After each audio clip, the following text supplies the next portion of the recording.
We are often taught that if we can't focus, it's a failure of willpower. But this friction is actually a biological glitch, a sign that we are trying to use a system that isn't designed for sustained, effortful pressure. When you struggle to start a difficult task, you aren't just being lazy. You're feeling the physical surge of cortisol and norepinephrine as your brain's stress response tries to force your attention networks to lock in. Welcome to the channel. If you're ready to stop fighting your own biology and start using it to trigger high-performance states, hit the subscribe button. While pushing harder feels exhausting, there is a state where that same work becomes frictionless.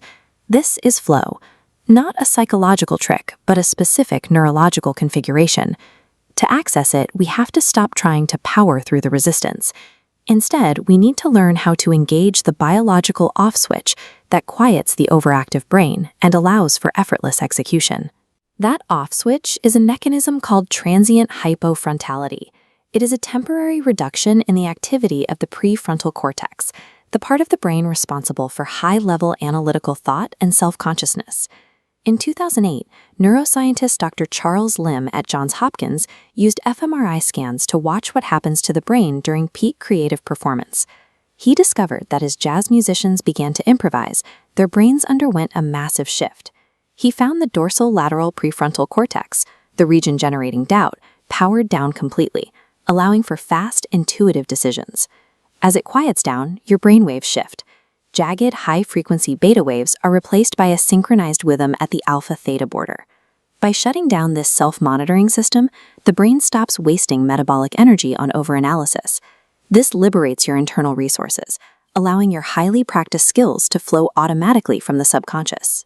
Before you can reach that state, however, you have to pass through the struggle phase.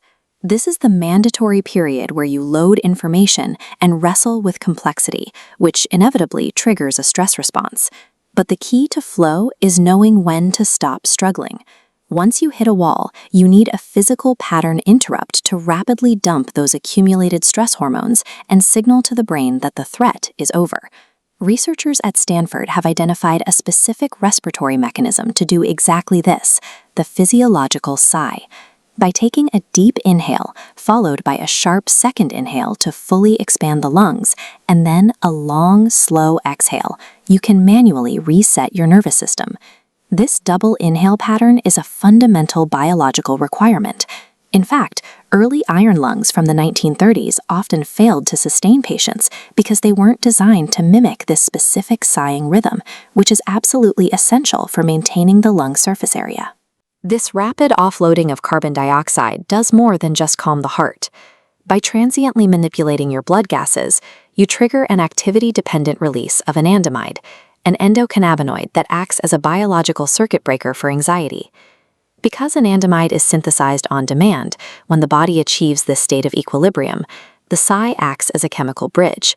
It moves you from a state of survival-driven stress into the lateral, creative thinking required for deep focus. Once the chemicals are in place, you must keep the brain suspended there through precise environmental calibration. This requires a perfect match between the challenge at hand and your current skill level. This is often called the 4% rule.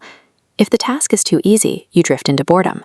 If it's more than 4% beyond your current abilities, the prefrontal cortex reactivates with anxiety, shattering the state.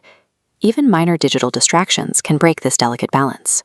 A single notification forces the brain to switch contexts, immediately re-engaging the analytical systems and killing the neurochemical momentum.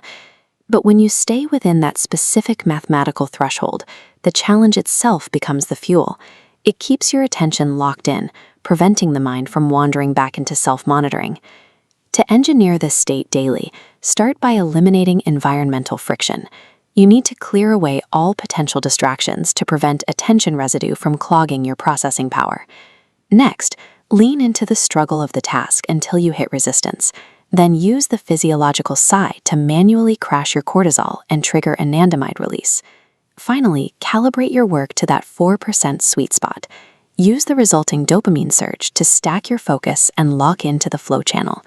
We are just scratching the surface of how to optimize human performance through neuroscience. Subscribe now to keep building your own biological roadmap for focus. Flow shows us that peak performance isn't something we have to force with willpower. By working with our biological architecture rather than fighting against it, we can move past the exhaustion of the struggle and find the clarity of the switch.